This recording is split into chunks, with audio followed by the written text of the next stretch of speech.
Heyo, and welcome back to your Semester 1 final review for Algebra 1. This is problem 11.5.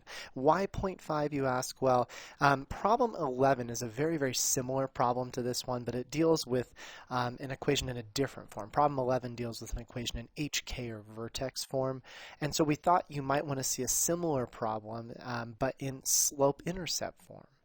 So let's see how this works. Which equation of the line passes through these 2 points? Now, we should recognize all of these equations here as being in slope-intercept form, right? So f of x equals m times x plus b. And if the f of x throws you off, remember f of x just means a function of x. It means after you do things to x, that is the output. And we know another way to write the output, y equals mx plus b. So generally f of x and y are interchangeable, and whichever one makes you feel more comfortable is totally fine. Here we go. The first thing we should probably check is the slope. You'll notice that these slopes are almost all different. There's only two that are the same, those negative 1/3. So let's find that slope, right? To find our slope, we use our slope formula. It's on your formula sheet, but I bet you know it by now. That's our y sub 2 minus y sub 1. I always put those in parentheses. That way we don't lose our negatives. X sub 2 minus x sub 1. And apparently writing 1 is difficult today. There we go. And then we need to label these points. So I'm actually going to erase this y equals mx plus b up here just so I can see those points. And we can at least start by labeling them as x's and y's. We know these ones are x's, right? First in a coordinate pair is always the x, and then we have the y's next. But then it would be confusing if I said, oh, what's the x in this problem? And you'd say, well, is it -3 or is it -6? And the answer is you're probably both right because we don't know the difference. So to tell the difference, we label them with these subscripts. We say the first x and the second x. And then if this is the first x, this better be the first y and the second y. And you could have labeled them differently. You could have called these x2, y2 if you want, but I think it makes more sense to do it this way. So let's go ahead and fill in everything. I start with the parentheses and the minus. We want to make sure that we understand those are always there. And then we start to fill things in. So the y's I did in yellow. Y sub 2 is -1. Y sub 1 is -2. And then x sub 2 is -6. And x sub 1 is -3. Let's clean this up a bit and start dropping parentheses. -1, but I see two negatives here, so that becomes a positive. And -6, oh, two negatives again, that also becomes a positive. Now just some pretty straightforward math. -1 plus 2, or think of it as +2 minus 1. 2 minus 1 is 1. -6, and get 3 more positive brings us to -3, and that gives me -1/3. All right, we found our slope. Cool. Can we eliminate any options? Well, yeah, I think we can. We can eliminate B and D. Easy. Now, there's two ways to do this second part. The second part is figuring out the y-intercept. And we may have not talked about this in class, but I think it shouldn't be too terrible. So option 1 that I'm going to show you first, and I think it'll click for most of you here, is I'm just going to graph both of these equations, and let's see which one looks like it would pass through both of these points. Right? We've narrowed it down. We only have to graph 2 equations instead of 4. So I'm going to sketch 2 xy axes down here, and we'll do one for each equation. And I'll label them down below. One of them is going to be the equation y equals -1/3 x minus 3, and then the other one is y equals -1/3 x minus 1. We know eventually we need to graph the points -3, -2, and -6, -1. So we should probably take those x-axes out there. So -6, 3, 4, 5, 6, and we'll be equal on all sides. All right, just going to 6's everywhere, extending the axis if you need. And I'll try to be about the same over here.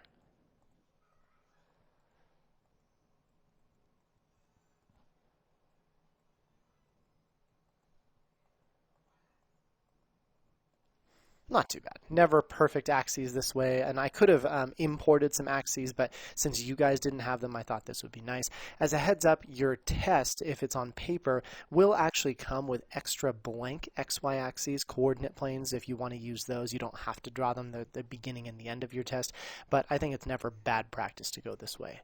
So looking at this blue equation, we start at -3, it's my y-intercept, and I go down 1, and then to the right 1, 2, 3. If you're not sure which way to go, think about if I'd gone to the left 3. If I connect that, is my line going up or down?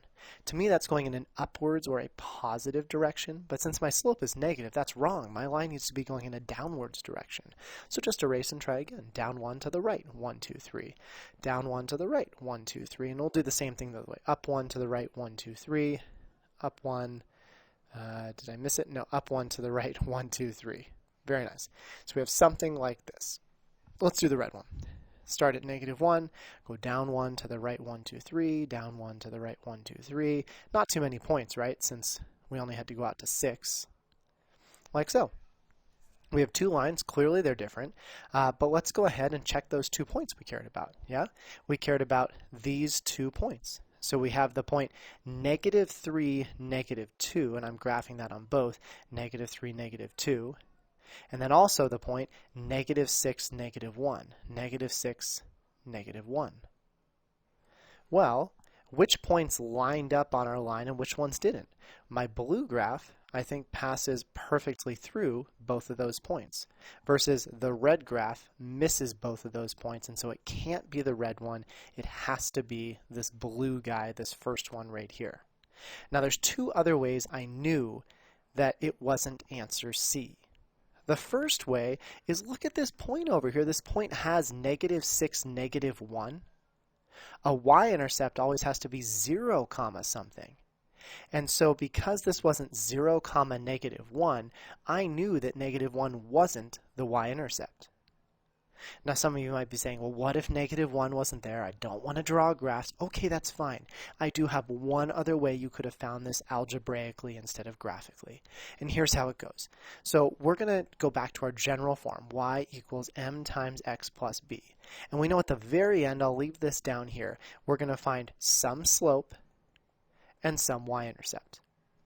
Okay, but we actually already found the slope. The slope we found using our slope formula, so I can actually replace this as -1/3. And what we know now then is we're just missing that b value.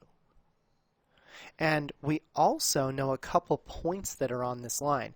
And for a point, for example, -3, -2 to be on a line means that the left side has to equal the right when the point's plugged in. So let's try plugging that point in. Let's see what happens if I go from y equals -1/3 x plus this unknown b, and we plug in the point -3, -2. Remembering the -3 is an x and the -2 is a y. Well, it becomes -2 equals -1/3 times -3, don't switch up the order of those x's, plus b. We still don't know the y-intercept. However, once we've plugged that in, look at now, we have an equation with only one variable left, with only b in there. And so, don't we have the skills to isolate b? I think we do. Let's go ahead and simplify the right side. If we do -1/3 times -3, a negative times a negative is a positive, and then 1/3 of 3. 3 divided by 3, I think is just 1.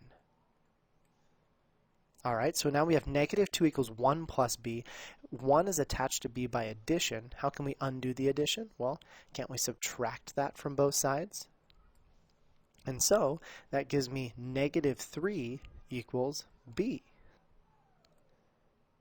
And that's pretty useful because by using that point we were able to find b, and that gives me y equals -1/3 x minus 3.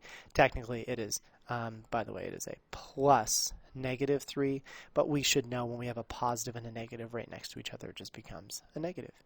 And now we found that same equation as a. So 3 different ways to do this. The first is probably the quickest, just by finding the slope, graphing what's left, and seeing which one goes through the points. The second way is by knowing things about y-intercepts. Neither of those are y-intercepts, so it can't be the -1 at the end.